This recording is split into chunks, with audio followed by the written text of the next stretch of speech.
विधायक दल की बैठक हो रही थी। पंचकुला से बड़ी खबर सामने आ रही है। नायब सिंह सैनी को विधायक दल का नेता चुना गया है। पंचकुला में हो रही बीजेपी विधायक दल की बैठक, कल सीएम पद की शपथ लेंगे नायब सिंह सैनी। ये बड़ी अपडेट, हरियाणा के नए सीएम नायब सिंह सैनी तो होंगे ही। पंचकुला में विधायक दल की जो बैठक चल रही थी, इस बैठक में जानकारी ये निकलकर सामने आ रही है कि हरियाणा में नायब सिंह सैनी की सरकार होगी। सर्वसम्मति से चुने गए हैं भाजपा दल विधायक दल के नेता। भव्य समारोह में कल शपथ भी लेंगे। भाजपा विधायक दल की बैठक चल रही है। पंचकुला से ब्रेकिंग न्यूज सामने आ रही है। नायब सिंह सैनी को विधायक दल का नेता चुन लिया गया है। सर्वसम्मति से उन्हें विधायक दल का नेता चुना गया है। ये तस्वीरें पंचकमल की हैं। पंचकुला में हो रही बीजेपी विधायक दल की बैठक, कल सीएम पद की शपथ नायब सिंह सैनी लेंगे। मोहन यादव, अमित शाह के ठीक बगल में मनोहर लाल खट्टर, उसके ठीक बगल में मोहन यादव और नायब सिंह सैनी आप देख पा रहे हैं। ये मीटिंग लगातार चल रही थी और ये लगभग तय माना जा रहा था कि नायब सिंह सैनी को ही विधायक दल का नेता चुना जाएगा। बिना किसी संकोच के, बिना किसी डाउट के ये जानकारी न्यूज 18 ने आपको सुबह से ही दिखाई थी और न्यूज 18 की इस खबर पर मुहर लगती हुई दिखाई दे रही है कि नायब सैनी को ही भाजपा विधायक दल का नेता चुना गया है। ये ब्रेकिंग न्यूज, इस वक्त की सबसे बड़ी अपडेट।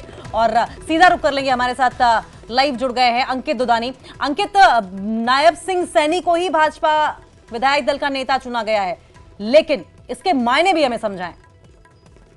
नायब सैनी को एक बार फिर से विधायक दल का नेता चुन लिया गया है और हम सुबह से ही ये कह रहे थे कि नायब सैनी को विधायक दल का नेता चुना जाएगा। और जो न्यूज 18 ने सुबह से ही बताया था कि अनिल विज उनके नाम का प्रस्ताव रखेंगे, और उसी बात पर फिर से मोहर लगी है कि अनिल विज ने नायब सैनी के नाम का प्रस्ताव रखा और फिर उसके बाद अनुमोदन किया गया दूसरे विधायकों द्वारा। तो कहीं ना कहीं अनिल विज का प्रस्ताव करना वो अमित शाह के आने के मायने यही थे, क्योंकि अमित शाह जब मौजूद हैं और अमित शाह की मौजूदगी के अंदर अगर अमित शाह अनिल विज को कहते हैं तो अनिल विज को रखना पड़ता था नाम, और इसी वजह से अनिल विज ने नाम का प्रस्ताव किया और उस नाम पर मोहर लग चुकी है। और अब नायब सैनी को जो है विधायक दल का नेता चुन लिया गया है।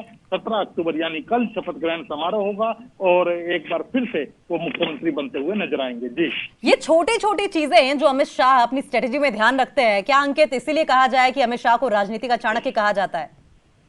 बिल्कुल, इसमें कोई दो राय नहीं है, क्योंकि अनिल विज के बारे में भी सब जानते हैं कि अनिल विज अपनी बात पर बताना चाहता हूं, एमएसपी पर सबसे ज्यादा अगर खरीदी किसी ने करी है तो नरेंद्र मोदी जी ने करी है कांग्रेस के साथ। और हुड्डा साहब को भी मैं बता देता, आप थे तब ना भावांतर था ना एमएसपी पर खरीदी थी। ये हमारी सरकार ने, भारतीय जनता पार्टी की सरकार ने। और आज मैं फिर से एक मेरा वादा दोहराना चाहता हूं, अग्निवीरों को भड़काने में विपक्ष ने कोई कमी नहीं। अग्निवीर युवाओं को अन्याय करने वाली योजना नहीं है, सेना को युवा बनाने वाली योजना है, सेना को मजबूत बनाने वाली योजना है। और ये भारतीय जनता पार्टी का वादा है कि अग्निवीर का वापिस आया हुआ एक जवान वो भारत सरकार और हरियाणा सरकार में पेंशन वाली नौकरी प्राप्त करेगा। इसमें किसी को हरियाणा ने इस देश के सेना में हर 10वां जवान हरियाणा से, और हरियाणा ने इस देश के अन्न के भंडार में हमारी सरकार की प्रायोरिटी युवाओं की रोजगारी।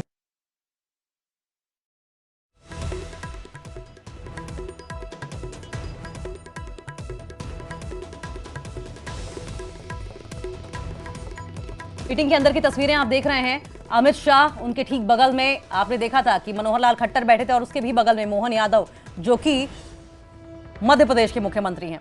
एक बहुत इंटरेस्टिंग फैक्ट आपको बताएं, इससे पहले भी अंकित सहयोगी हमारे बता रहे थे कि जब मोहन यादव को मुख्यमंत्री चुना जाना था तो पर्यवेक्षक के तौर पर हरियाणा के उस समय के मुख्यमंत्री मनोहर लाल पहुंचे थे, और अब जब हरियाणा का मुख्यमंत्री चुना जाना है तो मध्य प्रदेश के मुख्यमंत्री मोहन यादव यहां पहुंचे हैं। ये मीटिंग के अंदर की तस्वीरें हैं और मीटिंग में सर्वसम्मति के साथ एक बार फिर से आपको बताएं कि भाजपा विधायक दल का नेता चुना गया है और अब की बार नायब सिंह सैनी को सर्वसम्मति के साथ भाजपा विधायक दल का नेता चुना गया। विधायक दल की बैठक में केंद्रीय पर्यवेक्षक पार्टी के एक वरिष्ठ विधायक को प्रस्तावक नियुक्त करेंगे।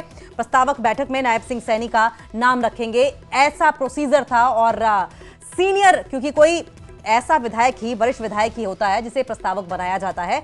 और अनिल विज, जैसा कि हमारे सहयोगी अंकित बार बार जिक्र भी कर रहे थे कि संभवतः अनिल विज का नाम ही प्रस्तावक के तौर पर सामने आ सकता है। उन्होंने प्रस्ताव दिया और सर्वसम्मति के साथ नायब सिंह सैनी को भाजपा विधायक दल का नेता चुना गया। न्यूज़ 18 की खबर पर, अंकित दुदानी की खबर पर मुहर लगती हुई दिखाई दे रही है। सीधा हम रुक कर लेंगे हमारे सहयोगी अंकित का भी। अंकित, हम जिक्र कर रहे थे ये छोटी छोटी जो स्ट्रेटेजीज हैं, बारीकियां हैं, यही अमित शाह को राजनीति का चाणक्य बनाती है।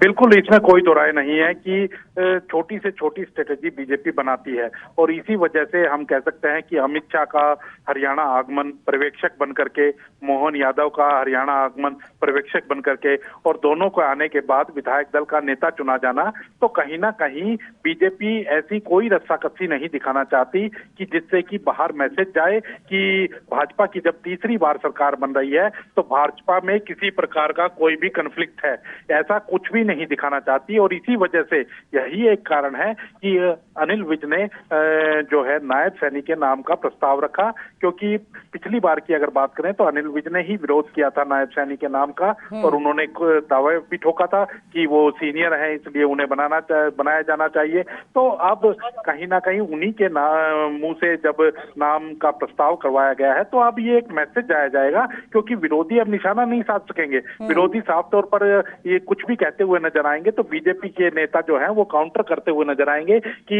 नायब सैनी को मुख्यमंत्री बनाने के लिए अनिल विज ने ही प्रस्ताव रखा है।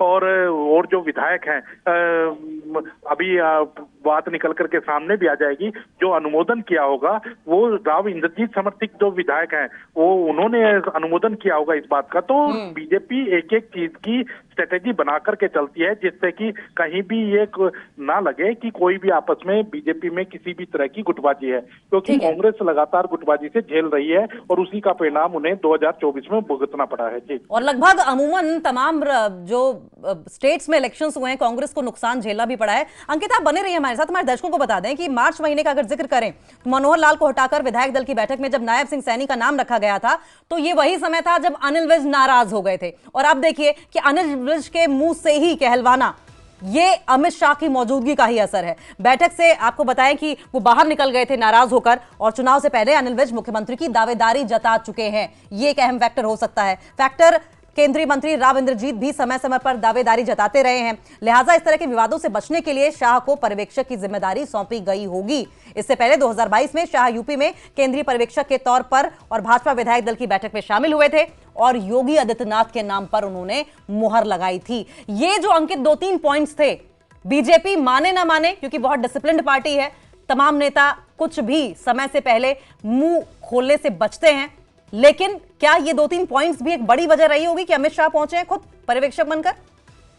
बिल्कुल, इसमें कोई दो राय नहीं है कि अमित शाह के पहुंचने का एक ये कारण जरूर है और इसी वजह से कहीं भी पार्टी के अंदर ये ना लगे कि किसी भी तरह की कोई गुटबाजी हावी है या कोई आपस में गुट बने हुए हैं, ऐसा कुछ कोई भी मैसेज ना जाए। इसीलिए कहीं ना कहीं अमित शाह को यहाँ आए, अमित शाह पर्यवेक्षक बनकर के आए, मोहन यादव पर्यवेक्षक बनकर के आए और अब उसी का प्रभाव है कि अब सब कुछ स्मूथ दिखाई दे रहा है और सब कुछ स्मूथ है भी, क्योंकि राव इंद्रजीत की जहां तक बात करें तो राव इंद्रजीत के पास 6 विधायक जरूर हैं जो उनके समर्थक विधायक